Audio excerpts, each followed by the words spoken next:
करूयात। हुकुमशाही आणि झुंडशाहीमुळे काँग्रेस पक्ष सोडल्याची टीका आमदार राजू पारवे यांनी केली होती। त्यांच्या टीकेला विरोधी पक्षनेते विजय वडेट्टीवार यांनी आता जोरदार प्रत्युत्तर दिले।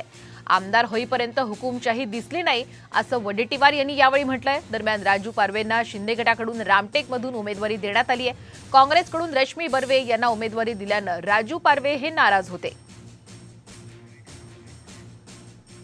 ज्या पद्धतीने आता रामटेकचा विकास करण्याचं स्वप्न मी बघितलं आहे, या क्षेत्राचा सर्वांगीण विकास झाला पाहिजे हेच मत मी घेऊन आज पक्षामध्ये मी प्रवेश केला आहे। मी चॅलेंज स्वीकारणारा आमदार होतो। आज मी सर्वसामान्य कार्यकर्ता आहे। ज्या पद्धतीनं काही लोकांनी हुकुमशाही आणि झुंडशाहीच्या प्रवृत्तीनं पक्ष चालवण्याचं काम केलं, ज्या पद्धतीनं करत होते ते सुद्धा मला पक्ष सोडण्याचं काही कारण नाही। काही लोकांना सत्तेमुळे शहाणपण सुचतो आणि तेही उशिरा सुचतो, त्याला ते कळलं असेल।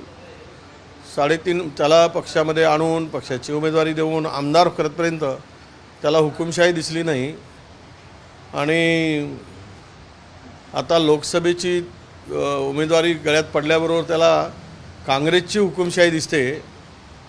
तर मला असं वाटतं की घोडा पुढे दौडत असताना घोड्याचा आवाज गदा काढतो आहे आणि स्वतःला घोडा समजतो आहे, असा तो